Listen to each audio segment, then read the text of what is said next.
अब ध्यान देना एक बार। So today let us continue this chapter probability. तो उसमें अगर देखो वीडियो में, तो मैंने लास्ट डे 4 क्वेश्चन दिया था। लास्ट डे मैंने 4 क्वेश्चन दिया था, और उस 4 क्वेश्चन में please keep your mobile. Sure, mummy का मैसेज है उसमें। बात हाँ, भाई लिख रहे हैं। नाउ ये जो 4 क्वेश्चन, उसमें चौथा क्वेश्चन मैंने सॉल्व नहीं कराया था ट्यूशन में। काफी 10-1.5 घंटे ज्यादा हो गया था क्लास, तो मैंने क्लास में सॉल्व नहीं कराया था। मैं आज से पहले इस बैच में पहले मैं लास्ट डे का लास्ट क्वेश्चन सॉल्व कराना चाहता हूँ, वो कार्ड वाला सम। तो आई थिंक कार्ड वाला सम में किसी को कोई कार्ड रिलेटेड डाउट तो नहीं होना चाहिए। मैं फिर भी एक बार बता देता हूँ। आई बिलीव, देखो मेरा ये तरीका है, मैं क्लास 12 में भी जब कराऊंगा मैं बता देता हूँ, ठीक है, कि क्लास 12 में भी मैं जब कराऊंगा तो कोई भी चीजों का मैं पूरा डिटेल में ही जाता हूँ। वो तुमको पता है नहीं पता, मैं वो सोच के नहीं कराता। तो ध्यान देना एक बार। जैसे कार्ड्स के बारे में अगर हम बात करें, तो पूरा 52 कार्ड्स होता है, ठीक है। अगर हम कलर के हिसाब से इसको सब डिवाइड करें, कलर के हिसाब से, तो फिर 26 रेड कार्ड होते हैं और 26 ब्लैक कार्ड होते हैं। अगर हम कार्ड को कलर के हिसाब से डिवाइड करें तो ये हो गया। अगर हम कार्ड को सूट्स के हिसाब से डिवाइड करें, सूट्स के हिसाब से, तो फिर यहां पे 2 डिवीजन होगा और यहां पे भी 2 डिवीजन होगा। मतलब ऑल टुगेदर हम कार्ड्स को 4 सूट्स में डिवाइड कर सकते हैं on the basis of suits. And what are these suits? They are spades, clubs, hearts and diamonds. Red के अंदर आएगा hearts and diamonds, on the other hand black के अंदर आएगा स्पेड्स एंड क्लब्स। तो अगर हम इसको डिवाइड कर लें तो इसके अंदर 13 कार्ड्स आएगा और इसके अंदर 13 कार्ड्स। मतलब अगर तुमसे पूछा जाए हार्ट्स और डायमंड्स मिला करके कितना है, 26, 13 13 13 13। स्पेड्स भी वापस है 13 और क्लब्स भी 13। मतलब हम लोग बोल सकते हैं, तो कलर के हिसाब से 26 26 और सूट्स के हिसाब से 4 पार्ट्स हैं, 13 13 13 13। क्लियर? अब देखो हार्ट्स के अंदर क्या क्या डिवीजन, क्या क्या होता है एस होता है, ठीक है, एस होता है, किंग होता है, क्वीन होता है, जैक, मतलब ace ace king queen jack. और उसके बाद क्या होता है, नंबर्स होता है, 2 से लेके 10 तक नंबर्स होते हैं। Is this clear everyone? S मतलब ए लिखा रहता है कार्ड में, ए लिखा रहता है या 1 लिखा रहता है? बताओ, कार्ड कभी देखा है तुम लोग? उसमें के लिखा रहता है, ए लिखा रहता है या 1 लिखा रहता है? ए लिखा रहता है। तो मतलब एस होता है किंग क्वीन जैक, ठीक है, और उसके बाद 2 से लेके 10 तक सबके अंदर यही होता है, जिसके अंदर हम लोग बोलते हैं कि क्वीन किंग क्वीन जैक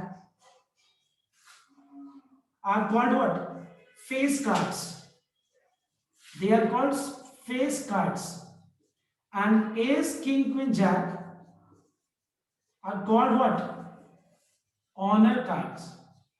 समझते हो ना ऑनर कार्ड्स का मतलब? तो ऑल टुगेदर कितने ऑनर कार्ड्स होते हैं बताओ तो? एक में 4, तो 4 4 जा 16। एंड ऑल टुगेदर कितने फेस कार्ड्स होते हैं? फेस कार्ड्स होते हैं 3 3 6 3 9 3 12 होते हैं, ठीक है। अब क्वेश्चन क्या ध्यान देना है कि किसी को कुछ कंफ्यूजन है इसमें तो पूछ सकते हो तुम लोग। अब देखो क्वेश्चन क्या है। अब क्वेश्चन है कि अगर हम लोग पूरा 52 कार्ड में से 4 कार्ड्स को सेलेक्ट कर रहे हैं, so what is the all possible ways of selection of 4 cards? It is 52 C4 ways. Last day मैंने ये चीज बताया था कि क्यों हम लोग 52 C4 लेकर के हम निकाल रहे हैं, वो लास्ट डे मैंने सारा चीज एक्सप्लेन किया था ये क्लास में। अब देखो पहला क्वेश्चन क्या है, पहला क्वेश्चन क्या है, कोई मुझे बता सकते हैं? बिकॉज़ आई डोंट रिमेंबर कि क्या है, क्या क्वेश्चन मैंने दिया। Four of all suits, same color. Sequentially. पहला They're getting all cards of the same suit. All cards of the same suit. तो पहले हम लोग क्या करेंगे, ऐसे डिक्लेयर कर लेंगे event. Let even be the event of getting all cards of the same suit. All card of the same suit का मतलब होता है, मतलब चारों का चारों या तो वो हार्ट्स होगा, या तो चारों का चारों डायमंड्स होगा, या फिर चारों का चारों स्पेड्स होगा, या फिर चारों का चारों क्लब्स होगा। अब एक बात बताऊं, कितने वे से हम 4 कार्ड सेलेक्ट करेंगे जिसमें चारों का चारों एक ही सूट से कार्ड होगा? अगर हम ऐसा करना है मुझे, तो मुझे पूरा 13 स्पेड्स 13 हार्ट्स में से, और अगर हम 4 हार्ट्स को सेलेक्ट करें तब जाके मुझे चारों का चारों इस स्पेड इस सूट से मिलेगा। या फिर हम 4 डायमंड सेलेक्ट करेंगे आउट ऑफ 13 डायमंड्स, या फिर हम 4 स्पेड सेलेक्ट करेंगे आउट ऑफ 13 स्पेड्स, या फिर हम 4 क्लब सेलेक्ट करेंगे आउट ऑफ 13 क्लब्स। तो ये हो गया all possible ways of selection of 4 cards. Clear? Getting all from the same suit, मतलब एक ही सूट से सिलेक्शन करने का, जो अगर हम पूछा जाए कि कितने वेज से हम कर सकते हैं, तो चारों का चारों कार्ड एक ही सूट से हम तो पूरा का पूरा हार्ट सेलेक्ट कर सकते हैं, या फिर हम डायमंड सेलेक्ट कर सकते हैं, या फिर स्पेड सेलेक्ट कर सकते हैं, या फिर हम क्लब सेलेक्ट कर सकते हैं। And you know that you have studied this in permutations and combinations, and you know that from the next class, that is from tomorrow onwards, I'll be starting in crash course batch permutations and combinations का revision. Okay, you all know that. तो वहां तो clear हो गया, लेकिन उससे उस पे हम लोग वेट नहीं कर सकते, यहाँ हमको करना पड़ेगा। इंटू क्यों नहीं बताओ? तो बिकॉज इंटू का मतलब कुछ और हो जाएगा। इंटू का मतलब हो जाएगा कि हम 4 हार्ट सेलेक्ट कर रहे हैं, हाथ में फिर 4 स्पेड्स डायमंड्स भी आ गए, 4 स्पेड्स भी आ गए, 4 क्लोव्स भी आ गए, तो ऑल टुगेदर तो हमारे पास टोटल कितना कार्ड हो जाएगा? 16 कार्ड हो जाएगा। लेकिन यहाँ पे प्लस होना चाहिए। प्लस का मतलब क्या हो जाएगा कि हम लोग all together total 4 card select करें, या तो वो क्लब्स होगा, या तो चारों का चारों डायमंड्स होगा, या तो चारों का चारों मतलब इस तरह करके होगा। समझ में आया बात? और अगर प्रोबेबिलिटी पूछा जाए, ये प्रोबेबिलिटी नहीं है, और अगर प्रोबेबिलिटी पूछा जाए, so it is n of e1 divided by n of s। Number of जो हम इवेंट का प्रोबेबिलिटी निकाल रहे हैं, उसका सैंपल स्पेस में ये चीज कितना बार आ रही है, ये चीज कितना बार अकर कर रहा है, ऊपर लिखो नीचे सैंपल स्पेस आ जाएगा। तो मैं यहाँ पे डायरेक्ट लिख सकता हूँ इस चीज को 4 into 13c4 divided by 52c4। एक ही बात हुआ कि नहीं? ठीक है, नेक्स्ट। अब देखो इसके अंदर क्वेश्चन नंबर 2 है, तो बताओ तो मुझे क्वेश्चन नंबर 2 रीड करके एक बार कि क्या है question number 2, because I can say I don't remember the question. Please tell me. Sir, getting all cards of the same color. All cards of the same color. So यहाँ पे है getting all cards of the same color. So all means 4. In all the cases we are selecting 4 cards. Getting all cards of the same color. मतलब हमारे पास 2 colour का ही card है, और वो दोनों कलर का कार्ड है, तो या तो चारों का चारों क्या होना चाहिए? हार्ट्स होना चाहिए, सॉरी रेड होना चाहिए, या तो चारों का चारों ब्लैक होना चाहिए। तो फिर ये क्या आएगा बताओ तो? 26c4 प्लस 26c4 हो जाएगा। समझ में आया तो बात? मतलब चारों का चारों रेड होना चाहिए, या फिर चारों का चारों ब्लैक होना चाहिए, जिसको हम क्या लिख सकते हैं? 2 times 26c4। एक ही बात होगी, ये दोनों को ऐड करके यही चीज है। और प्रोबेबिलिटी क्या हो जाएगा e2 का? It is 2 into 26c4 by n of s, I mean which is 25 52c4। उसके बाद नेक्स्ट क्वेश्चन क्या है बताना? So इसमें अगेन मैटर नहीं करेगा कि कौन सा सूट में फॉलो करता है। कलर, जब कलर बोल रहे हैं तो उनको सूट से कोई मतलब ही नहीं है ना, कलर पे हम ध्यान देंगे जब हम सूट्स की बात करें। प्रोबेबिलिटी में जो बोला है उस बात पे बहुत गौर से देखना पड़ेगा कि बोला क्या है, हम उस पर डेविएट नहीं कर सकते। हाँ बोलो। So getting all Sir, cards, getting all cards of different suits. All cards of the different suits. So getting all cards of the different suits का मतलब हो गया कि मतलब हमारे पास Sir, इसमें 13c1 4 बार नहीं आएगा। 4 बार मतलब क्या प्लस फॉर्म में आएगा या सर प्लस फॉर्म में, ऑब्वियसली प्लस फॉर्म में। प्लस फॉर्म में आएगा तो ये गलत होगा। तुम सोच के एक बार देखो जब तक मैं लिख रहा हूँ, ठीक है? सोच के देखो, प्लस लिख के एक बार देखो। सर इसमें जैसे अब डिफरेंट सूट से सर हम लोग ये अज्यूम करेगा कि सर एक कार्ड की यूनिक आइडेंटिटी है, जैसे एक हार्ट हो गया, एक स्पेड हो गया, एक क्लब हो गया, एक डायमंड हो गया। हाँ मतलब डिफरेंट सूट्स का मतलब ये हो गया कि हम 4 कार्ड सेलेक्ट करें, हमारे पास 4 सूट्स हैं। देखो क्वेश्चन भी मैंने उस तरह का फ्रेम किया है जहाँ तुम लोगों को ज्यादा सोचने में प्रॉब्लम ना हो। फ्रेम कैसे किया है कि 4 सूट्स होते हैं और 4 कलर का 4 ही सिलेक्शन कर रहे हैं, और चारों अलग अलग सूट्स का होना चाहिए कार्ड। तो in simple we can say that अगर चारों अलग अलग सूट्स का होना चाहिए, इसका मतलब ये होगा कि एक तुम्हारा स्पेड्स का होना चाहिए, एक क्लब्स, एक हार्ट्स, एक डायमंड्स। एक हार्ट से सिलेक्ट किया, एक डायमंड से सिलेक्ट किया, एक स्पेड से सिलेक्ट किया, और एक क्लब से सिलेक्ट किया। अब तुम लोग बोल रहे हो कि प्लस देने के लिए, तो प्लस तो गलत हो गया ना। प्लस का मतलब तो ये हो गया कि हम या तो एक हार्ट सेलेक्ट कर रहे हैं, या फिर एक डायमंड, या फिर एक क्लब्स, या फिर स्पेस, तो गलत हो गया। इंटू Sir, देंगे, into. इंटू देंगे तभी तो इसका मतलब होगा ना कि हाँ 4 कार्ड सेलेक्ट कर रहे हैं, उसमें एक आएगा स्पेस, एक क्लब्स, एक हार्ट्स, एक diamond. I hope you got this clear everyone. And इसका प्रोबेबिलिटी हो जाएगा 13C1 4 बार, मतलब होल टू द पावर 4 ले सकते हैं, बाय 52C4। ठीक है, एक ही बात होगा। 13C1 4 बार प्रोडक्ट फॉर्म है, तो whole to the power 4 by 52C4। Alright, उसके बाद क्वेश्चन नंबर 4। 4 नंबर क्या है बता सकते हैं? सर फोर्थ पार्ट 3 नहीं है। parts, sir. 4 में क्या था? तो फोर्थ पार्ट है ही नहीं सर, 3 अच्छा था अच्छा, बस। ओके 3 पार्ट था। ठीक है, तो ये था मैंने जो लास्ट डे का क्वेश्चन दिया था, ये एक बचा हुआ था, यू कैन रिमेंबर। तो ये मैंने अभी सॉल्व कराया था, इसको डाउट है तो ये सब यहाँ पे बोलो, बोर्ड पे सब। नाउ अब देखना एक बार, अब यहाँ पे हम लोग एक बार ओटी मल्होत्रा को थोड़ा स्ट्रिक्टली फॉलो करेंगे, क्योंकि इसका पीडीएफ बना नहीं है। ठीक है, तो एक बार सबको सुनना, हम ये क्लियर करना बहुत इंपॉर्टेंट है कि 22B में कुछ नहीं है, सॉरी 22A में। 22A में सीधा सीधी what is random experiment, what is sample space, when a die is rolled what is a sample space, when a coin is tossed 3 times what is a sample space. कहीं बोला है tree diagram में represent करो, कहीं set form में represent करो, यही चीज है। अब देखो 22B में, 22B में भी कुछ नहीं है, बस एकदम क्लास 10 वाला ही चीज है, एकदम क्लास 10 वाला चीज। ठीक है, 22B में 22B में भी कुछ नहीं है, क्लास 10 वाला ही चीज है। बट हम ये बोलेंगे 22B का एक सम तुम लोग घर पे कर लेंगे। एवरीवन प्लीज राइट डाउन, दो सम, सॉरी दो सम, 22B का दो सम घर पे एक बार कर लेना। ठीक है, एक बार मैं लिख देता हूँ कि होमवर्क देने के समय आसानी रहेगा। 22B का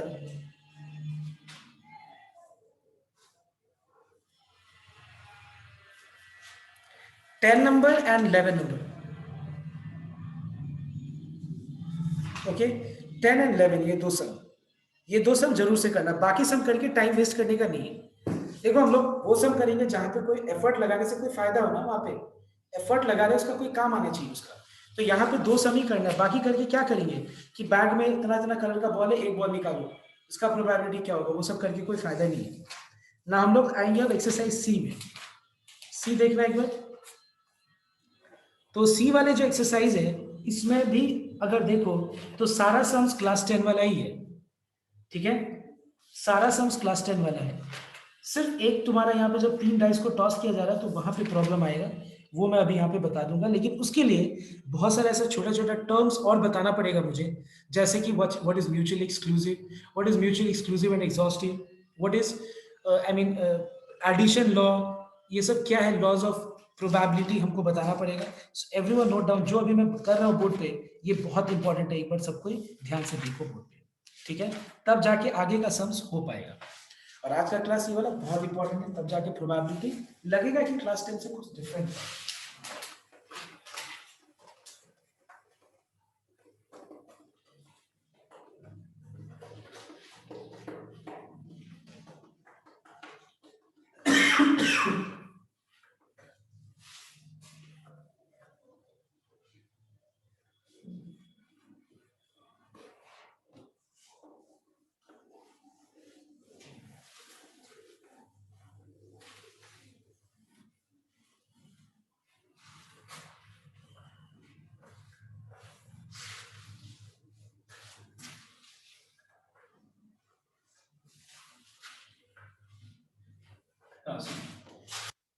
Basic, so topic is basic laws of probability. Please write on the heading.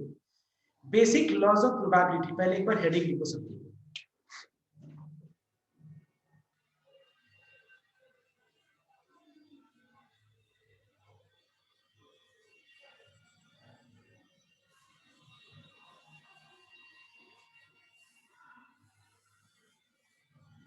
ना ये बेसिक लॉज में सबसे पहला चीज, यहाँ पे कुछ सेट्स का कंसेप्ट है जो कि मुझे क्लियर करना पड़ेगा।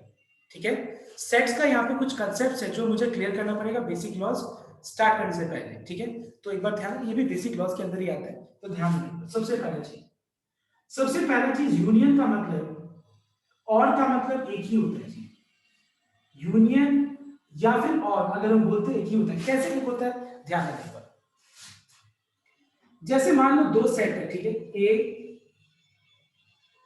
जिसके अंदर एलिमेंट्स है, मान लेते हैं 1 2 3 एंड 4, और फिर दूसरा सेट है बी जिसके अंदर एलिमेंट्स है 3 4 5 and 6, and suppose you are asked to find out A union B. So what is the meaning of A union B? A is a set, B is another set, ठीक है? If I say A union B, A union B is a set formed from A as well as B, in which the elements are either the elements present in set A और set B. मतलब A union B के अंदर जो set form होगा A union B से, उसके अंदर जो एलिमेंट्स होगा वो कहां पे बिलोंग करेगा? या तो वो सेट ए के अंदर बिलोंग करेगा तो उसके अंदर लिख दो, या फिर सेट ए के अंदर बी के अंदर बिलोंग करेगा उसको लिख दो यहाँ पे। और इसको क्या बोलते हैं? यूनियन बोलते हैं। तो यूनियन को मतलब क्या होता है? Merging two set. तो मर्ज जब करते हैं हम लोग तो एलिमेंट्स को क्या करते हैं, जो या तो ए में बिलोंग करते हैं वो लिख देते हैं, या फिर जो बी में बिलोंग करते हैं वो लिख देते हैं, ठीक है? और यहाँ पे हमको कोई एक्सेप्शनल, मतलब हमको कुछ यहाँ पे कुछ एक्स्ट्रा हमको ध्यान नहीं रखना है। हम लोग क्या करेंगे, ए यूनियन बी के अंदर सारा एलिमेंट्स लिखेंगे 1 2 3 4 5 एंड 6। हाँ, यहाँ पे तुम लोगों ने क्या देखा है कि कुछ एलिमेंट्स ऐसा भी है कि जो रिपीट कर रहे हैं दोनों में। तो रेपिटेशन को दैट सेट के अंदर हम लोग कभी भी हम लोग रिपीट नहीं करते, बिकॉज सेट का मतलब क्या होता है? कलेक्शन। उसके अंदर एलिमेंट्स क्या है, उसका कलेक्शन को बोलते हैं सेट। सेट के अंदर कभी भी हम लोग कलेक्शन का रेपिटेशन को मतलब नहीं देते हम लोग, because what is set? Set is a collection of objects. तो ए यूनियन बी क्या है? A union B is a set which is formed by merging these two sets. तो इस दो सेट को जो मर्ज करके जो सेट फॉर्म होगा, उस ये एलिमेंट्स क्या क्या है? 1 2 3 4 5 6। मतलब हम लोग यहाँ पे जो एलिमेंट है वो लिख रहे हैं, वो क्या है? वो either belongs to set A, और देखो नेचुरली आ रहा है, देखो है कि नहीं? ये जो हम लोग बोलते हैं ना, जो डे टू डे लाइफ में, वो अगर हम वैसे अगर हम एक्सप्लेन करें इसको तो क्या बोल सकते हैं? Elements either present in A or it is present in B, है कि नहीं? लेकिन वही हम लोग अदर है, इफ आई से A इंटरसेक्शन B, इंटरसेक्शन के अंदर हम लोग वही एलिमेंट्स लिखते हैं जो दोनों में कॉमन है। तो देखो ध्यान से, मतलब यहाँ पे 3 जो एलिमेंट है ये सेट ए को भी सेटिस्फाई कर रहा है एंड बी को भी सेटिस्फाई कर रहा है। सॉरी, 3 जो एलिमेंट है वो सेट ए को भी सेटिस्फाई कर रहा है एंड बी को भी सेटिस्फाई कर रहा है। लेकिन यहाँ पे जो एलिमेंट्स है वो ए को अगर सेटिस्फाई करे, ए में प्रेजेंट है लिख दो, बी में प्रेजेंट है लिख दो, दोनों में प्रेजेंट है तो दोनों में प्रेजेंट है तो लिखना ही है मुझे। लेकिन यहाँ पे क्या है, हमको देखना पड़ेगा कि जो एलिमेंट है क्या दोनों में प्रेजेंट है, मतलब क्या ए में प्रेजेंट है एंड बी में, दोनों में, बोथ दोनों में प्रेजेंट है या नहीं। अगर दोनों में प्रेजेंट है तभी लिखना पड़ेगा। समझ में आया तो बात? तो और का मतलब और यूनियन का मतलब एक ही होता है। अगर कहीं तुमको पूछा जा रहा है ना कि फाइंड ए और बी, मतलब तुम समझ जाना, तुमको बोला जा रहा है सेट के लैंग्वेज में, तुमको क्या बोला जा रहा है कि दोनों को मर्ज करो, यूनियन निकालो दोनों का। समझ में आया तो बात? तुमको बोला जा रहा है write down all the students who are studying in DPS and or Don Bosco। मतलब हम क्या बोल रहे हैं? हम बोल रहे हैं कि दोनों में जो प्रेजेंट है, जो लोग DPS के स्टूडेंट है और जो लोग डॉन बॉस्को के स्टूडेंट है, उनका मुझे नाम देने के लिए मैं बोल रहा हूँ। समझ में आया तो बात? तो और अगर मैं अगर ऐसा बोलूं, right the names of only दो students who studies in both DPS and Don Bosco, वो तो पॉसिबल है नहीं, क्योंकि एक स्टूडेंट दोनों स्कूल में कैसे पढ़ सकता है एक बार में। समझ में आया तो बात? तो कुछ भी नहीं होगा, कुछ भी नहीं होगा मतलब सेट की भाषा में क्या बोलेंगे? नल सेट बोलेंगे हम। समझ में आया तो बात? तो एंड का मतलब क्या होता है? इंटरसेक्शन, जहां पे हम लोग को जितने भी सेट्स है, सारे जितने भी केसेस है, वो सारे केसेस को सेटिस्फाई करना है, लेकिन और में किसी एक को सेटिस्फाई करे चलेगा। तो और का मतलब क्या होता है? यूनियन होता है। यूनियन मतलब और दूसरा बात एंड और इंटरसेक्शन एक ही चीज होता है। समझ में आया कैसे? एंड मतलब जो सारे कंडीशंस को सेटिस्फाई करे, इसको क्या बोलते हैं हम लोग? एंड। मतलब 3 ए को भी सेटिस्फाई कर रहा है एंड बी को भी सेटिस्फाई कर रहा है। देखो 3 दोनों ए एंड बी में प्रेजेंट है, ऐसा बोल रहे हैं 3 ए या बी में प्रेजेंट है, ऐसा तो बोल नहीं रहे ना 3 ए और बी में प्रेजेंट है, ऐसा हम बोल रहे हैं? नहीं, हम बोल रहे हैं कि 3 is present in both A and B, इसीलिए एंड का मतलब क्या होता है? इंटरसेक्शन होता है। नेक्स्ट, उसके बाद यहाँ पे एक और चीज तुम लोग मेंशन कर देना, एटलीस्ट का मतलब भी यूनियन होता है। कैसे एटलीस्ट का मतलब यूनियन होता है? ध्यान, एटलीस्ट का मतलब यूनियन इसीलिए होता है बिकॉज अगर यहाँ पे दो सेट है, ए और बी दो सेट है, मतलब यहाँ पे तुम लोग अगर देखो तो एलिमेंट्स का अगर हम प्रॉपर्टी देखें ध्यान से, अगर बहुत बढ़िया से ऑब्जर्व करें तो हम क्या देख रहे हैं कि इसके अंदर वो सारे एलिमेंट्स प्रेजेंट है ए यूनियन बी के अंदर जो कम से कम, देखो नेचुरली आ रहा है, कम से कम जो एक सेट में बिलोंग करता है, क्योंकि देखो 1 सिर्फ और सिर्फ सेट ए में बिलोंग कर रहा है, 2 सिर्फ और सिर्फ सेट ए में बिलोंग कर रहा है, 3 दोनों में बिलोंग कर रहा है मतलब एक से ज्यादा सेट्स में बिलोंग कर रहा है, 4 2 सेट्स में बिलोंग कर रहा है मतलब एक से ज्यादा सेट में बिलोंग कर रहा है, 5 सिर्फ बी में बिलोंग कर रहा है, 6 सिर्फ बी में बिलोंग कर रहा है। So what we are finding, at least अगर 2 सेट है तो ए यूनियन बी का मतलब क्या होता है, वो जो एलिमेंट है कम से कम एक सेट में होना ही चाहिए।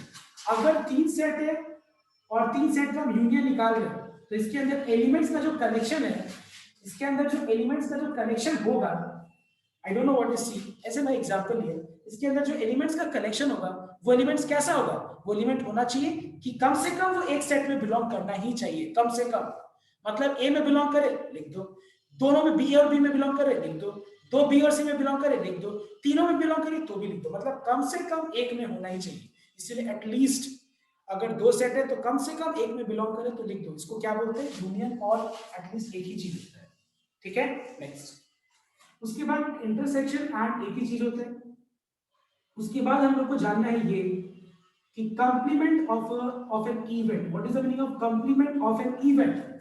जैसे मान लो तुम्हारा एग्जाम फिजिकल होगा का संभावना अगर 90% है तो फिजिकल नहीं होगा का संभावना क्या होगा, 10%। 90, वो भी तो 90% ही ना हो जाएगा, 10% होगा, और दोनों को अगर हम ऐड कर दें तो आंसर क्या होगा, 100%। 100% मतलब प्रोबेबिलिटी में 1 कहते हैं इसको। ठीक है, सो कहने का मतलब है अगर तुम्हारा एग्जाम फिजिकल होगा, उसका प्रोबेबिलिटी अगर मान लो 0.9 है, तो उसका निगेशन मतलब उसका कंप्लीमेंट को हम कैसे डिनोट करेंगे, ई के ऊपर डैश देकर, ई के ऊपर बार देकर डिनोट करेंगे। ई के ऊपर बार का मतलब क्या होता है, जो स्टेटमेंट ई को जिस स्टेटमेंट से डिनोट कर रहे हैं, आई मीन सॉरी, जिस स्टेटमेंट को ई से डिनोट कर रहे हैं उसका ठीक नेगेटिव, समझ में आया, तो कंप्लीमेंट मतलब उसका ठीक ऑपोजिट चीज को हम लोग ई के ऊपर बार देके रिप्रेजेंट करेंगे, और दोनों का सम कितना होगा हमेशा 1। 0.9 अगर तुम्हारा फिजिकल एग्जाम होने का संभावना है तो नहीं होने का संभावना कितना होगा, 0.1, और दोनों को ऐड करके कितना हो जाएगा, 1। समझ में, तो ये वाला लॉ भी बहुत इंपॉर्टेंट है। उसके बाद नेक्स्ट, ई यूनियन एफ का whole complement, negation, computer word है ये, ई यूनियन एफ का whole complement is equal to E complement intersection F complement. समझ में आया, मतलब यूनियन के ऊपर नॉट, नॉट का सिंपल मीनिंग क्या होता है, जैसे मेरा मोबाइल अभी मान लो स्विच ऑफ है, तो स्विच ऑफ का नॉट क्या होगा, ऑन, ऑन का नॉट क्या होगा, ऑफ, ऑफ का नॉट क्या होगा, ऑन। तो वैसे मेरा अगर सपोज ये बल्ब है, बल्ब ऑन है, ऑन का निगेशन मतलब उसके ऊपर हम बार लगा देंगे तो क्या हो जाएगा, उसका मतलब ऑफ हो जाएगा। समझ में आया तो बात, तो कहने का मतलब है अगर हम यूनियन पे बार लगाएंगे, निगेशन लगाएंगे तो इंटरसेक्शन हो जाएगा, और अगर हम इंटरसेक्शन पे अगर निगेशन लगाएंगे तो वो क्या बन जाएगा, यूनियन बन जाएगा। ठीक है, उसके बाद so these are the things required, and then what are more things you need. इसके बाद इसका हम एक बार थोड़ा सा मतलब समझा दे डायग्राम से। जैसे यूनियन एफ है, ठीक है, देखो ध्यान से, ई है और एफ है, 2 सेट। ठीक है, अब यूनियन का मतलब क्या होता है, ये वाला रीजन, ये और ये, ठीक है, ये हो गया ई यूनियन एफ। अगर हम तुमको पूछे इसका निगेशन का मतलब क्या होगा, निगेशन मतलब इसको छोड़ के इसके अलावा जो भी चीज है वहां प्रेजेंट, मतलब यूनिवर्सल सेट बोल के एक चीज होता है। ठीक है, यूनिवर्सल सेट मतलब निगेशन का मतलब हो गया इसके बाहर, यूनियन के बाहर जो भी चीज है, मतलब व्हाइट पोर्शन, ये इसको क्या बोलते हैं हम लोग, ई यूनियन एफ का होल नॉट। अगर हम तुमसे पूछे यूनियन कौन सा है, ई यूनियन एफ कौन सा है, तो शेडेड रीजन। ई यूनियन एफ का होल कंप्लीमेंट कौन सा है, जो बिना शेड किया हुआ जो रीजन है, मतलब लेकिन बिना शेड किया हुआ क्या, हम लोग पूरा ओपन स्पेस तो नहीं, हम लोग कुछ तो होगा ना, लिमिट तो कुछ होगा, मतलब यूनिवर्सल सेट तो कुछ होगा, उस यूनिवर्सल सेट से ज्यादा कुछ नहीं हो सकता है। समझ में, जैसे कि प्रोबेबिलिटी का सम टोटल जितने भी केसेस है, अगर सारा का सम टोटल 1 होगा, तो वैसे ही सम टोटल 1 मतलब जितने भी केसेस है वो सारा ये रेक्टेंगुलर बॉक्स डिनोट करेगा। इस रेक्टेंगुलर बॉक्स के अंदर जितने भी टोटल केसेस है उसका सम टोटल 1 होगा। तो अगर मान लो ये अगर यूनियन को रिप्रेजेंट कर रहा है तो इसका निगेशन क्या चीज को रिप्रेजेंट कर रहा है, इसके बाहर का सभी रीजन। लेकिन ये रेक्टेंगल के अंदर होना चाहिए, ठीक है। सिमिलरली ई इंटरसेक्शन एफ मतलब अगर मान लो ई ये है, एफ ये है, ई इंटरसेक्शन मतलब ये वाला पार्ट। अगर तुमसे पूछा जाए कि what do you mean by E intersection F का whole complement, E intersection F का होल कंप्लीमेंट मतलब क्या होगा, मतलब इंटरसेक्शन ये शेडेड रीजन छोड़ के बाकी जितना पार्ट है इस बॉक्स के अंदर, इस रेक्टेंगुलर बॉक्स के अंदर, वो सब कुछ, मतलब ये सब, इसको छोड़ के सब कुछ, इसको छोड़ के सब कुछ, समझ में, इसको छोड़ के सब कुछ, मतलब ये सब, समझ में। अब देखो next,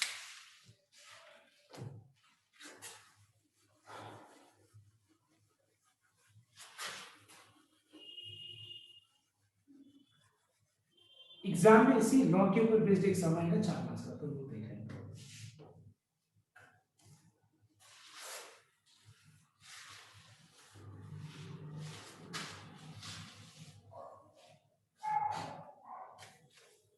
everyone note down. Next, E but not F, ठीक है। मैं पहले एक बार यहाँ वेन डायग्राम बना, E but not F का मतलब क्या होता है, ध्यान देंगे। ये E है और ये F है, इस वाले रीजन को मैंने A से डिनोट किया, इस रीजन को B से, इस रीजन को C से। तुम लोग बता सकते हो E but not F का मतलब यहाँ पे कौन सा रीजन, A वाला? Sir A. Yes very good. E but not F का मतलब E का वो हिस्सा जो F में लाइन नहीं कर रहा, मतलब ये वाला हिस्सा। और पता है इसको कैसे डिनोट कर सकते हैं, इसको हम लोग डिनोट करने का तरीका है E minus F, E but not F, एक ही बात है। E but not F मतलब E minus F, या फिर E intersection F complement, इसको हम ऐसे भी और ऐसे भी डिनोट कर सकते हैं। And last F but not E, F but not E मतलब F में से E हटा दो, F में से E को हटा दो, मतलब E हटा देंगे F में से तो क्या बचेगा, C बचेगा। और इसको हम लोग ऐसे भी डिनोट कर सकते हैं F intersection E complement. And last में एक चीज बता दूं क्योंकि यहाँ लिखने का जरूरत नहीं है, मैथमेटिक्स में यूनियन, आई मीन सेट के अंदर सॉरी यूनियन कम्यूटेटिव होता है, मतलब अगर हम E यूनियन F लिखे या F यूनियन एक ही बात है। इंटरसेक्शन भी कम्यूटेटिव होता है, मतलब E इंटरसेक्शन F लिखो या फिर F इंटरसेक्शन E लिखो, दोनों का मतलब अलग अलग मत समझ लेना है, एक ही चीज होता है। तो अगर मैं F इंटरसेक्शन E कंप्लीमेंट लिखूं या इसको पहले इसको बाद में लिखूं, दोनों का मतलब सेम होता है। So these are the things, अब इसको यूज करके हम लोग फॉर्मूला को डिराइव करेंगे। क्या है वो formula, listen, formula number 1, probability of E union F, दो सेट का प्रोबेबिलिटी, दो सेट का यूनियन का प्रोबेबिलिटी क्या होगा। देखो दो सेट का यूनियन का प्रोबेबिलिटी क्या होगा,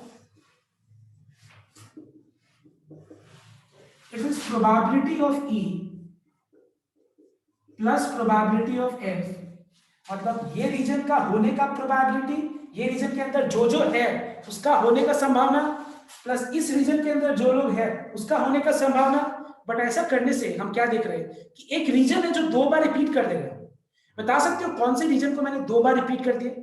सर ई इंटरसेक्शन एफ। ये वाले रीजन को मैंने दो बार रिपीट कर दिया। इंटरसेक्शन मतलब कॉमन रीजन, और तब मैं क्या करूंगा, उस रीजन को सबट्रैक्ट कर दूंगा मैं, प्रोबेबिलिटी ऑफ इंटरसेक्शन।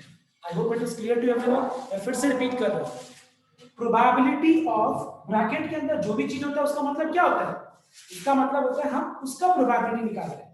किसका? ई यूनियन एफ का।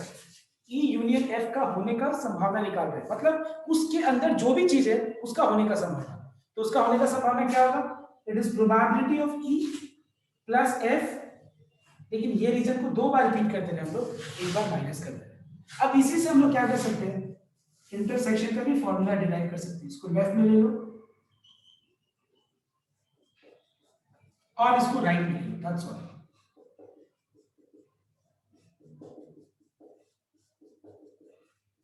ठीक है। Next number 3, probability of E but not F. कोई मुझे बता सकता है ई बट नॉट एफ का मतलब तो क्लियर है, तो प्रोबेबिलिटी ऑफ ई मतलब ई का वो हिस्सा का होने का प्रोबेबिलिटी जो इस वाले रीजन का, कोई बता सकता है क्या होना चाहिए? Sir probability of E minus probability of E intersection है। Very good, probability of E minus probability of E intersection है। मतलब ई में से तो मुझे कौन सा हिस्सा हटाना है, सिर्फ ये वाला ही तो हिस्सा हटाना है, तो क्या बच जाएगा, वो probability of E minus but not F, मतलब ये वाला हिस्सा, समझ में? नेक्स्ट, उसके बाद number 4, probability of F but not E, same way probability of F में से इस रीजन को हटाना, alright, and the last formula probability neither E nor F, neither E nor F, ये फॉर्मूला पे अभी कंसंट्रेट करने का जरूरत नहीं है, बस लिख लो, समझाएंगे बाद में।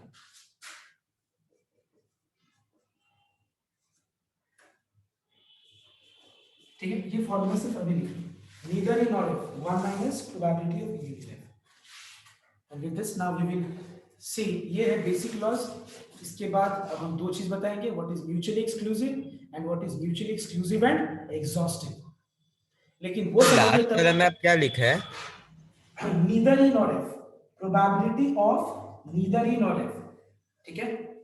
लेकिन हाँ, एक और चीज, फॉर्मूला लिखने के बाद मैं अभी पहले म्यूचुअली एक्सक्लूसिव एंड एग्जॉस्टिव नहीं बताऊंगा, क्योंकि तुम लोग को ये सारे फॉर्मूला को अप्लाई करने ही नहीं आता है, तो तुम लोग को समझ में नहीं आएगा कि मैं बोल क्या रहा हूँ म्यूचुअली एक्सक्लूसिव एंड एग्जॉस्टिव, ये सब, ठीक है। तो पहले मैं ये सारा फॉर्मूला का एप्लीकेशन समझाऊंगा बाय गिविंग यू 2 एग्जांपल्स, मतलब 3 मैं सम्स लिखा रहा हूँ, वो एक बार लिखो सबको पहले, okay. Copy down first, I am giving you time to copy, उसके बाद मैं जो सम्स दे रहा हूँ, बोल रहा हूँ, वो लिखना तुम सबको।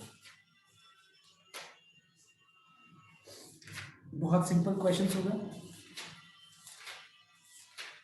तुम्हारे बुक का अगर तरीका से करोगे तो तुमको कुछ भी समझ में नहीं आएगा, क्योंकि यहाँ पे प्रोबेबिलिटी एकदम अजीब तरीके से दिया हुआ है, सब कुछ सब में मिक्स कर दिया सारे एक्सरसाइज में।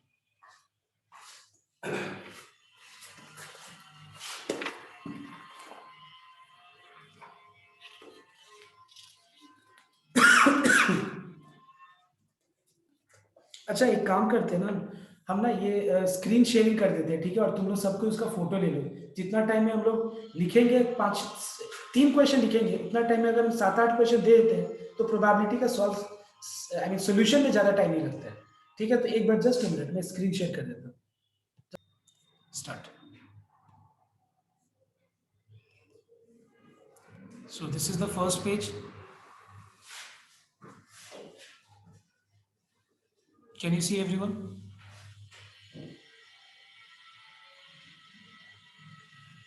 हाँ सर।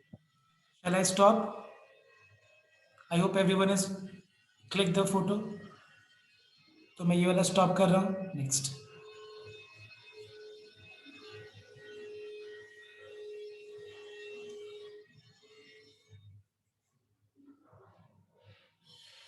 सेकेंड,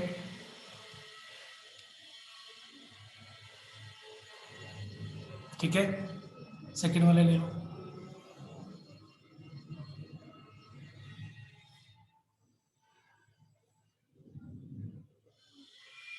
थर्ड,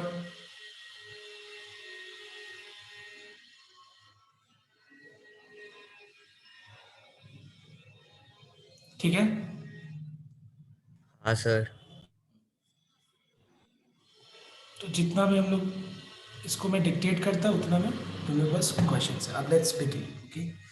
तो ध्यान देना एक बार, सर एक बार आप ना सर वो वाला बता दो ना सर, वो ई इंटरसेक्शन एफ कॉम्प्लीमेंट कैसे ई माइनस एफ होता है, एक बार डायग्राम से दिखा दो ना कौन सा ये वाला, कौन सा?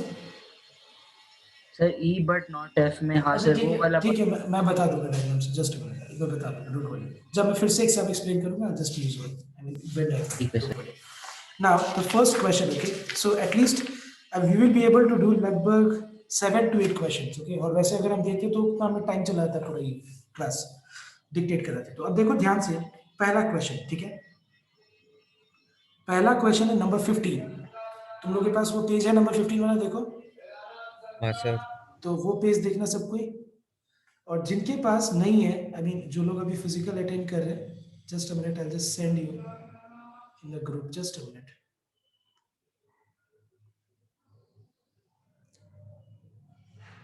श्रेयांश देखो ग्रुप में, ग्रुप में देखो, मिला,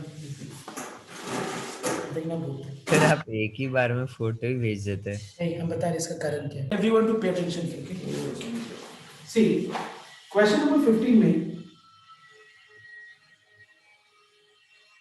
यहाँ पे हम लोग को सारे ई एंड एफ एक इवेंट से उस वो इवेंट क्या है उसका डेफिनेशन से मतलब नहीं है हम लोग को, क्योंकि उसका प्रोबेबिलिटी डायरेक्ट दिया हुआ है. Probability of event E is 1/4. Probability of event F is half.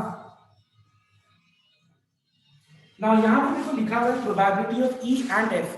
Can you explain me? ये and की जगह पे मैं क्या रिप्लेस करूँ? इंटरसेक्शन. Intersection.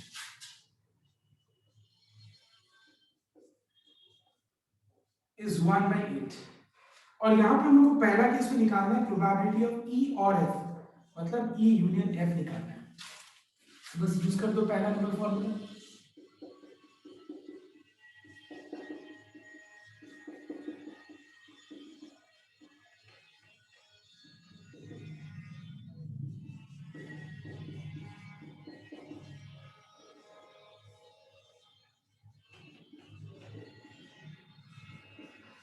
ओके ना यहाँ पे सुनना एक बार लिखा हुआ है neither E not F, sorry not E and not F.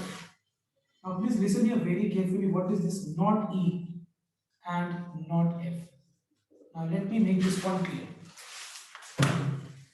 Now यहाँ पे ये पॉइंट को क्लियर करने से पहले मैं क्लियर कर दूं ये जो एक डाउट था कि कैसे ई माइनस एफ का मतलब और ई इंटरसेक्शन एफ नॉट का मतलब सेम होता है. I think this was your doubt record, right?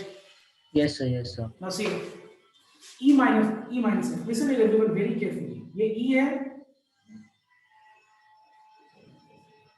और ये एफ है, ठीक है? और अगर मान लो ई माइनस एफ बोला जा रहा है मतलब मैं इस रीजन के बारे में बात कर रहा हूं. ई माइनस एफ का मतलब E but not F. E but not F का मतलब क्या हुआ? इसका मतलब ये हो रहा है ना कि ई में कुछ ऐसा पोर्शन है जो एफ में प्रेजेंट है. अगर ई का कुछ ऐसा पोर्शन है जो एफ में भी प्रेजेंट है, इसका मतलब ई का कौन सा पोर्शन एफ में प्रेजेंट है? ये वाला ना इंटरसेक्शन एफ. इसलिए मैंने उस पार्ट को हटा दिया और जो बचा वो है. अब इसको ऐसे भी कैसे रिप्रेजेंट कर सकते हैं? ध्यान रखना. ई का मतलब हो गया ये. ई को मैं शेड कर दिया पहले.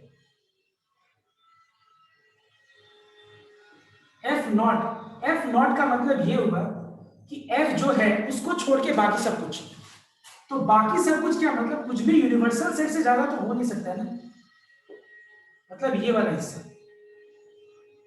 ध्यान से देखिए, ये वाला हिस्सा. सो बीच को भी क्या सब ई को एफ मैं बोल रहा हूँ ई का मतलब ये सर्कल के अंदर सब कुछ, ई के अंदर सब कुछ. एफ नॉट मतलब क्या? एफ नहीं मतलब एफ को छोड़ के सब कुछ. समझ में आया ना? देखो एफ सर समझ गया सर. को छोड़ के सब कुछ. अब देखो दोनों में अगर हम इंटरसेक्शन ऑपरेशन परफॉर्म करें तो कॉमन रीजन कौन सा है? ये वाला ही रीजन तो कॉमन है ना, क्योंकि ई बोल रहा है कि पूरा उनका उसका हमारे अंदर जो भी चीजें सब तुम इंक्लूड कर सकते हो. एफ नॉट बोल रहा है कि नहीं मेरे बाहर जो भी चीजें वो सब ले सकते हो. तो उसके बाहर और ई के पूरा अंदर, तो ये तो हुआ ना कॉमन रीजन. समझ में आया तो बात? तो इसीलिए दोनों का मतलब सेम होता है. सर ये अब ई इंटरसेक्ट ओनली ई सेट में सर ई इंटरसेक्शन एफ नहीं आएगा. ओनली ई का मतलब भी यही होता है. ई माइनस एफ अगर करे तो नहीं, ओनली ई मतलब भी यही होता है. ओनली मतलब क्या हुआ? ई मतलब हुआ पूरा ई.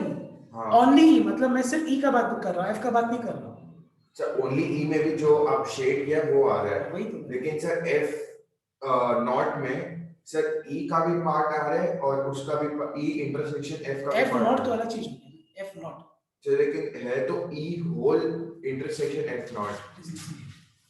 एफ नॉट अलग सेट है, ई अलग सेट है. ई हो गया ये हिस्सा, ये हिस्सा. और अगर हम एफ को सेपरेटली ड्रॉ करें, एफ ये हो गया, एफ नॉट क्या होगा? इसके बाहर का सब हिस्सा ना. अब दोनों का जब हम इंटरसेक्शन कर रहे हैं तो हमको दोनों का कॉमन देखना पड़ेगा. तो ये वो कॉमन रीजन. ठीक है, समझ में? अब देखो नॉट ई नॉट एफ का मतलब एक बार, ठीक है? अगर ये क्लियर हो जाते हैं तो फिर मैं वो नीदर ई नॉट एफ भी मैं बताऊंगा. सर ये वाला का आंसर ऐसे नहीं हो सकता 1 minus probability of E union F. लेकिन मुझे बताया सबके. Now listen here, not E. So not E का मतलब क्या होता है? नॉट का मतलब होता है मतलब मैं निगेशन, मतलब उस स्टेटमेंट का निगेशन का बात कर रहा हूँ। निगेशन मतलब नेगेटिव स्टेटमेंट का बात कर रहा हूँ, मतलब उस स्टेटमेंट का नेगेटिव का बात कर रहा हूँ।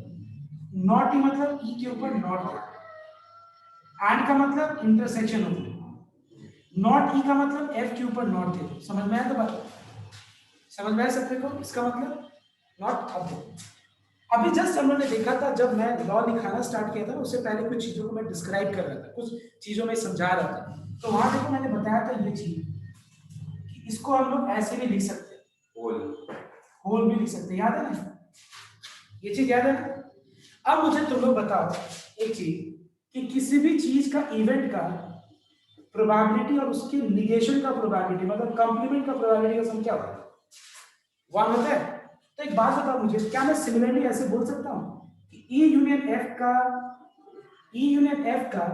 और ई यूनियन एफ का होल का निगेशन का भी सम तो 1 होगा ना? होगा ना 1? जैसे मान लो अगर यहाँ पे एक सेट है ई और एक यूनिवर्सल सेट है, मतलब यूनिवर्सल का मतलब ये होता है कि उसके अंदर बहुत कुछ है, लेकिन हम उसमें बहुत कुछ में से हम बात सिर्फ कर रहे हैं ई का। समझो बात को, बहुत कुछ में से हम बात कर रहे हैं सिर्फ ई का।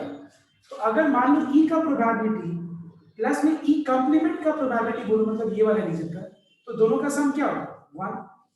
सिमिलरली अगर मान लो यहाँ पे आप दो सेट का बात कर रहे हो ई और एफ का,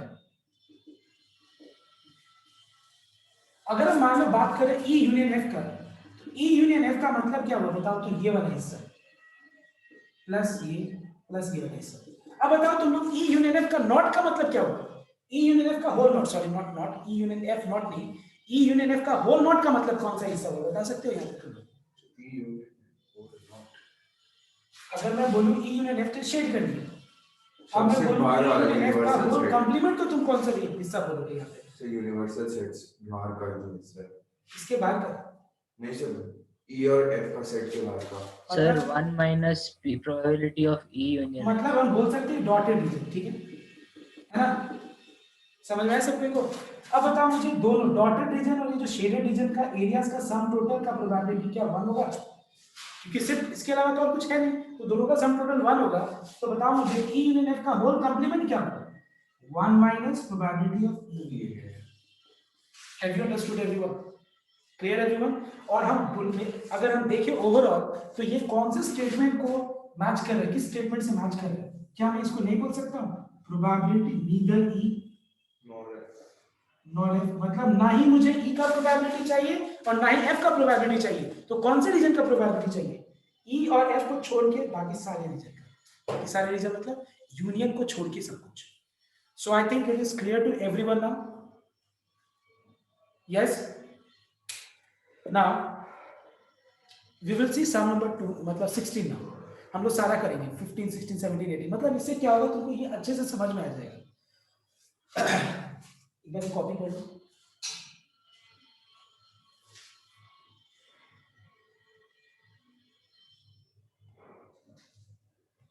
Listen here, after number 15, please don't do number 16, cancel it. Do number 17 now. 17 everyone must try. तुम लोग खुद ट्राई करो, मैं नहीं बता रहा हूँ, ठीक है? पहले तुम लोग खुद ट्राई करो। What I am saying, जो मैंने आज स्क्रीन जो शेयर किया था उसका हम नंबर 16 बोले मत करने के लिए, नहीं करने के लिए। 17 जो कर रहा था कर रहे तुम लोग, आई थिंक मुझे नहीं लगता है कि किसी को भी डाउट है, right? Everyone has done, will be able to do, right?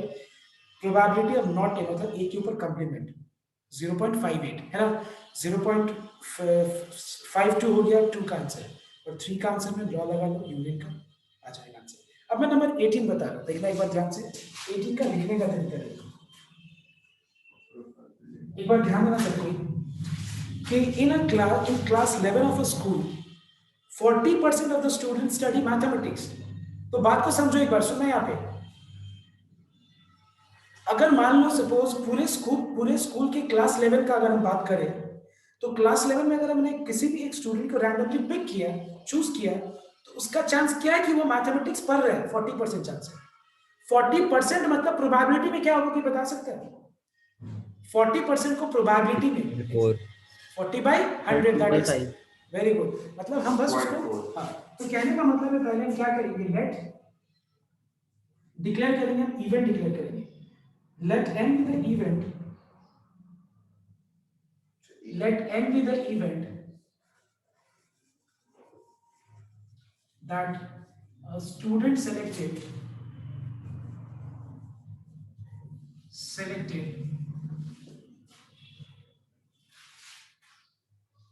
studies mathematics. Sir लेकिन ये लोग तो बोल रहे 40% ऑफ स्टूडेंट स्टडी मैथमेटिक्स। हाँ ऑब्वियसली 40% ऑफ स्टूडेंट्स, मतलब तो वही हुआ ना, तुम रैंडमली अगर किसी को चूज किया, आप मतलब तुम मतलब रैंडमली किसी को भी अगर 11 में से चूज किया, क्लास 11 के बच्चे ने उसमें चूज किया, तो क्या संभावना हो कि वो मैथमेटिक्स ऑप्ट किए, मैथमेटिक्स पर है 40%। लास्ट डे हमने देखा था कि अगर मान लो हम लोग एक कॉइन को टॉस कर रहे हैं, हेड आने का प्रोबेबिलिटी हाफ है, टेल आने का प्रोबेबिलिटी हाफ है, हाफ का मतलब क्या होता है 50%, और इसका मतलब भी क्या हुआ, हाफ इंटू 100 मतलब 50%। तो प्रोबेबिलिटी में हम लोग परसेंट को क्या लिखेंगे, फ्रैक्शन फॉर्म में हाफ लिखेंगे, बस नहीं है डिफरेंस। तो सुन एक बार कंप्लीट कर लेते हैं सब, जस्ट अ मिनट, ओके। तो यहाँ पे हम कहें कि हो गया मैथमेटिक्स वाला। अब बायोलॉजी दूसरा इवेंट है, B the event that the student selected studies biology. ऐसे इवेंट डिक्लेयर करना बहुत इंपॉर्टेंट है। उसके बाद अगर मैंने एक रैंडमली एक स्टूडेंट को पिक किया, देखो यहाँ पे हमको प्रोबेबिलिटी वैल्यू ऑलरेडी दिया हुआ है, प्रोबेबिलिटी की मैंने एक स्टूडेंट को चूज किया और वो मैथमेटिक्स पढ़ रहा है, उसका चांसेस क्या है, चांसेस 40% है, मतलब 40/100। मैंने एक स्टूडेंट को चूज किया, वो बायोलॉजी पढ़ रहा है, उसका चांस क्या है 30%, 30/100। उसके बाद जो मैंने बच्चे को चूज किया, वो दोनों पढ़ने का संभावना क्या है, वो बच्चा मैथमेटिक्स और बायोलॉजी दोनों भी पढ़ सकते हैं ना। तुम लोग जैसे सभी कोई ना मैथमेटिक्स और अकाउंटेंसी लिए, लेकिन सभी कोई ने मैथमेटिक्स और एक और सब्जेक्ट क्या बीएसटी बोल के कुछ है ना सब्जेक्ट, मैथ्स और बीएसटी चॉइस बीएसटी है, चॉइस है। तो मैथ्स और बीएसटी दोनों ने ना लिया है कोई भी, लेकिन मैथ्स एंड अकाउंट्स सबको लिया है। तो मैथ्स एंड अकाउंट्स सबको लिया, मतलब मैंने अगर रैंडमली तुम्हारी क्लास 11 कॉमर्स में से अगर हम किसी को भी चूज करें, तो मैथ्स और अकाउंट्स का कॉम्बिनेशन सबका है, श्योर रहिए। मैथ्स एंड बीएसटी का कॉम्बिनेशन किसी का नहीं, जीरो प्रोबेबिलिटी होगा उसका, समझ में ना बात। तो कुछ इसी तरह का यहाँ पे बात है कि मैथ्स और बायोलॉजी मतलब बहुत सारा कॉम्बिनेशन है। अभी जो नया एनईपी जो आया है, national education new education policy, इसके तहत इसके अकॉर्डिंग तुम फिजिक्स के साथ इकोनॉमिक्स, फिजिक्स के साथ अकाउंटेंसी पढ़ो, कुछ भी पढ़ो, तो तुमको पता चलेगा कि कैसे हो सकता है इस तरह से। नया एजुकेशन पॉलिसी में इसी तरह का है, ठीक है। तो यहाँ पे कहने का मतलब वो स्टूडेंट मैथ्स एंड बायोलॉजी दोनों पढ़ रहे हैं, मैंने एक स्टूडेंट को रैंडमली चूज किया और मैथ्स एंड बायोलॉजी दोनों पढ़ रहे, उसका संभावना क्या है 10%। अब आपको निकालना क्या है, if to find the probability that he will be studying mathematics or biology, can you tell me इसमें पूछा क्या है, what is the probability? Sir A union B, sir मेरा मतलब है M union B. Very good. So required probability ऐसे लिखोगे, required probability equals to probability of M union B, which is probability of M plus probability of B minus probability of F into M intersection. 0.6 40/100, 30/100, 10/100, 60/100. 3/5 is the answer. Sir point में छोड़ सकते हैं ना answer, ठीक है। अब देखो clear हुआ ये। अब देखना एक बार, तुम लोग अभी फिलहाल सम करेगा number 19 and finally number 21। 19 and 21 देखो एक अलग सा पेज में, एक अकेले पेज में, ठीक है। एनसीसी और एनएसएस बोल के एक है, ठीक है। तो पहले तुम लोग ये करेगा 19, इसके बाद और फिर 21। तो जल्दी से दोनों सम कंप्लीट करो और फिर लास्ट में एक पेज में अकेले 8 नंबर एक सम है जो थोड़ा सा इन्वर्टेड है, मतलब सीधा इमेज नहीं है, सॉरी आई मीन इन्वर्टेड है, मतलब थोड़ा सा अलग तरह से वो है, सीधा दिख नहीं रहा होगा। तो एक बार देखना,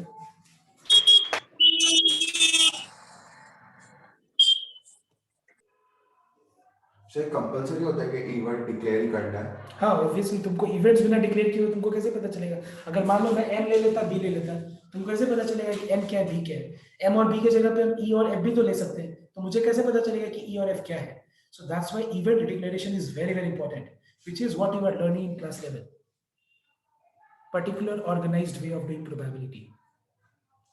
सो जो मैंने क्वेश्चन अभी दिया नंबर 19, उसका आंसर है 0.55। और 21 का पहला आंसर है 19/30 30, सेकेंड है 11/30 30 और थर्ड है 2/15। फिर क्या बोले? लिख देते हैं बोर्ड पे। 21 नंबर जो दूसरा मैंने दिया था करने के लिए, पहला आंसर है 19/30, दूसरा 11/30, तीसरा है 2/15।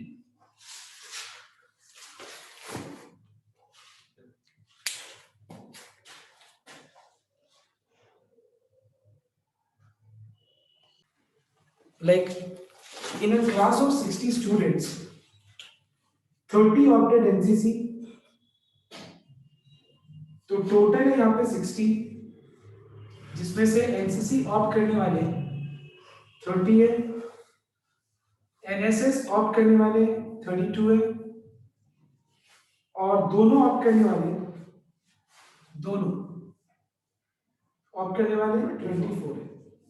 अब इनमें से अब हुआ क्या, one of these students is selected that I will find the probability. पूछा है बहुत सारे केसेस है इसमें। तो पहले हम लोग लिख लेते let E be the event that student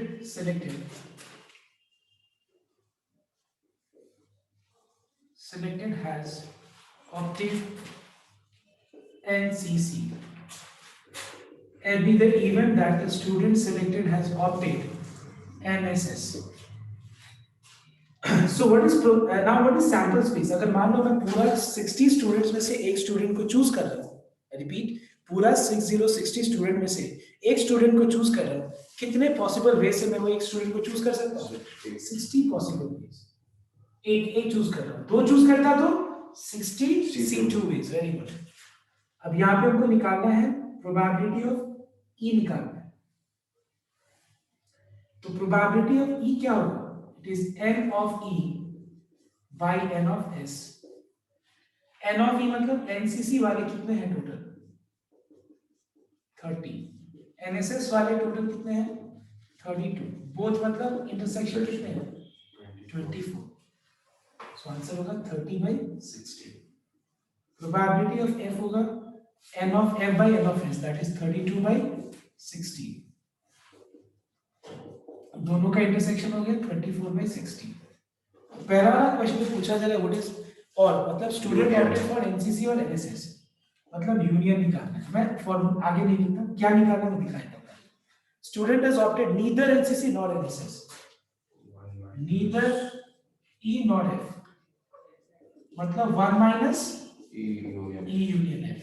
last जो एकदम लॉ का लास्ट जो लिखा था वो ये। और इसके बाद है student has opted NSS but not NCC, NSS but not NCC, probability of E minus NSS but not NCC, मतलब ये, मतलब एफ इंटरसेक्शन ई कॉम्प्लीमेंट, मतलब हो गया probability of F minus probability of E intersection. I hope it is clear to everyone. अब देखो एक ही last question, एक ही बचा हुआ है क्वेश्चन, वो तुम लोग खुद ट्राई करना। वो जो है ना एक एम्प्लॉय वाला, हरीश, रोहन, शीतल, अलीस, सलीम, ये वाला खुद ट्राई करना। मैं आंसर बोल देता हूँ खाली, ठीक है? आंसर बोल देता हूँ, तुम लोग खुद ट्राई करना। इसका आंसर किसका बात कर रहे हैं सर? कौन सा सम का? तीसरा पेज जो है ना, तीसरा पेज में देखिए एक समय नंबर 8 है ना, तीसरा समय नंबर 8, इसका आंसर है 4/5। करना खुद तुम, ठीक है? Spokes person will be either female और ओवर 35 इयर्स। ट्राई कर, either male or over 35 years. so everyone make sure that you will try this sum. I said you the answer, मैंने बता भी दिया क्या है क्या नहीं। ओके, ट्राई करना।